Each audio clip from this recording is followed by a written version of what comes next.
இவங்களை நம்பி இருந்தேன்.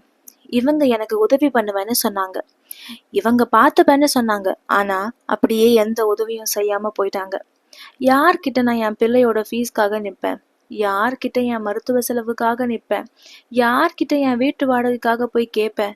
ஏசப்பான்னு என்ன செய்வதுன்னு தெரியாம அங்கலாய்த்து கொண்டிருக்கிறீங்களா? ஏசப்பா சொன்ன வார்த்தையை மறந்துட்டீங்களா?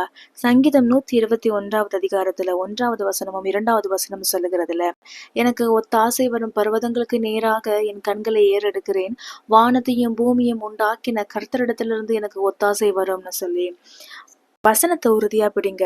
அவர் சமூகத்துக்கு போங்க. அவருடைய ஒத்தாசையும் தயவும் மாத்திரமே நமக்கு போதும். இந்த மனுஷனையும் நாம தேடி போக வேண்டாம். நமக்கான உதவிய காகத்தை கொண்டாவது செய்வாரு.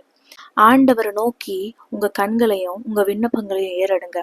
அப்படி செய்யறதுக்கு முன்னாடி நேத்து வரைக்கும் ஆண்டவர் உங்களுக்கு செஞ்ச நன்மைகளை நினைச்சு நன்றி செலுத்துங்க. நீங்க வேண்டுவதற்கு முன்பாகவே உங்க தேவைகளை அறிந்திருக்கிற தேவனுக்கு ஒத்தாசை செய்ய தெரியும். நம்புங்க, முழு நிச்சயமா நடக்கும். ஏசப்பா, இந்த வசனம் யாருடைய இருதயத்துல கிரியை பண்ண விரும்புகிறீரோ அவங்களுடைய இடத்துல பேசுங்க. ஆமேன்.